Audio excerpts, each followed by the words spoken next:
Problem பாருங்க. இது பார்த்தா அடிக்கடி ரிப்பீட்டட் ப்ராப்ளமே தான். அனைவருக்கும் வணக்கம். டிஎன்பிஎஸ்சி இசிவியூ சேனலுக்கு உங்களை அன்புடன் வரவேற்கிறேன். நாம் இன்னைக்கு டுடேஸ் ப்ராப்ளம்ல டிஎன்பிஎஸ்சியில் combine geology subordinate service exam 18/8/2023 அன்னைக்கு நடந்தது. அந்த எக்ஸாமில் கேட்கப்பட்ட ஆப்டிடியூட் கொஸ்டின்ஸ் 1 by 1 பார்த்துட்டு இருக்கோம். இன்னைக்கு வந்து 2 கொஸ்டின் பார்க்கலாம். அந்த 2 கொஸ்டினுமே பார்த்துட்டிங்கன்னா டைம் அண்ட் ஒர்க் ரிலேட்டடான ப்ராப்ளம்ஸ் தான். இதுக்கு முன்னாடியும் நம்ம 2 கொஸ்டின் சொல்லியிருந்தோம். ஸோ டோட்டலாக 4 to 5 கொஸ்டின்ஸ் பார்த்தீங்கன்னா டைம் அண்ட் ஒர்க் ரிலேட்டடாகவே இருக்குது. இது எல்லாமே ரிப்பீட்டட் கொஸ்டின்ஸாக தான் இருக்குது. பாருங்கள், a cement factory makes 7,000 cement bags in 12 days with the help of 36 machines. How many bags can be made in 18 days using 24 machines? ஒரு சிமெண்ட் தொழிற்சாலையானது 36 இயந்திரங்களின் உதவியுடன் 12 நாட்களில் 7,000 சிமெண்ட் பைகளை தயாரிக்கிறது.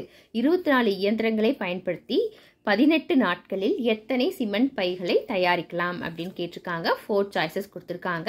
நம்ம இதுக்கு ஃபார்முலா என்ன சொல்லியிருக்கோம்? DMT/W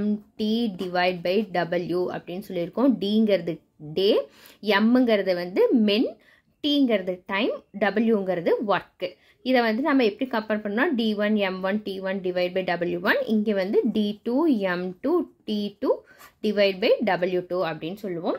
இப்போ நம்மளுக்கு என்னென்ன கொடுத்துருக்காங்க அப்படிங்கிறது எழுதலாம் பாருங்க. ஒரு சிமெண்ட் தொழிற்சாலையானது 36 இயந்திரங்கள், இங்கே வந்து ஆட்கள் பதிலாக மெஷின் கொடுத்துருக்காங்க. அதனால 36 இயந்திரங்களின் உதவியுடன் 12 நாட்கள், டே வந்து என்ன சொல்லியிருக்காங்க? 12 நாட்களில் 7,000 சிமெண்ட் பைகளை தயாரிக்கிறது. அப்போ இங்கே ஒர்க்குங்கிறது இங்கே வந்து டைம் கொடுக்கல, ஒர்க்கு தான் கொடுத்துருக்காங்க. ஒர்க் என்னன்னா 7,000 ஈக்குவல் டு, அதுக்கப்புறம் என்ன கொடுத்துருக்காங்க? 24 இயந்திரங்களே. அப்போ மெஷின் வந்து 24, 24 இயந்திரங்களை பயன்படுத்தி 18 நாட்களில், டே வந்து 18 கொடுத்துருக்காங்க. எத்தனை சிமெண்ட் பைகளை தயாரிக்கலாம்? அப்போ எத்தனை சிமெண்ட் பைகள், இங்கே வந்து ஒர்க் வந்து அதுதான் W2 என்ன அப்படின்னு கேட்டிருக்காங்க. இந்த டீங்கிற டைமே நம்மளுக்கு கொடுக்கல, அப்போ அதை ஒமிட் பண்ணல. இப்போ W2 கண்டுபிடிக்கணும் அப்படின்னா இது கீழே இருக்கு. அப்போ இது இங்கே கொண்டு வந்துட்டு இதெல்லாம் இந்த சைட் கொண்டு வந்தோம்னா W2 = 24 × 18. இது உங்களுக்கு ரிவர்ஸில் ஆகும். அப்போ 7,000 / 36 × 12 அப்படின்னு வரும். இப்போ இதை சிம்ப்ளை பண்ணோம்னா இது 18, இங்கே 2 டைம்ஸ் வரும். 2 × 12 24 வரும். அந்த 24 இதுவும் கேன்சல் பண்ணிட்டோம்னா நம்மளுக்கு W2 = 7,000 அப்படின்னு கிடைச்சிருக்கு. அப்போ எத்தனை சிமெண்ட் பைகளை தயாரிக்கலாம்னு பார்த்துட்டோம்னா 7,000 சிமெண்ட் பைகளை தயாரிக்கலாம்.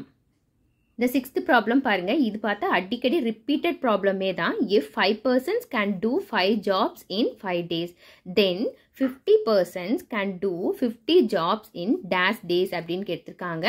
5 நபர்கள் 5 வேலைனா கீழே வந்துடணும், 5 நாட்களில் செய்து முடிப்பர் எனில் 50 நபர்கள் 50 வேலையை எத்தனை நாட்களில் முடிப்பர்? டி என்ன அப்படின்னு கேட்டிருக்காங்க. அப்போ நம்ம டி கண்டுபிடிக்கணும். இந்த 50 இப்படியே கேன்சல் பண்ணிடலாம். 5 கேன்சல் ஆயிரும். அப்போ டி = என்ன கிடைச்சிருக்குது? 5. இப்போ நம்மளோட ஆன்சர் என்னது? 5. ஓகே ஃப்ரெண்ட்ஸ், இது வரைக்கும் நீங்கள் வீடியோவை ஸ்கிப் பண்ணாமல் பார்த்ததுக்கு தேங்க்யூ. உங்களுக்கு இந்த வீடியோ பிடிச்சிருந்துச்சுன்னா லைக் பண்ணுங்கள், ஷேர் பண்ணுங்கள், கமெண்ட் பண்ணுங்கள். இது வரைக்கும் சேனலை சப்ஸ்கிரைப் பண்ணாமல் இருந்தீங்கன்னா சப்ஸ்கிரைப் பண்ணி ஆல்ங்கிற பெல் பட்டனையும் கிளிக் பண்ணுங்கள். தேங்க்யூ.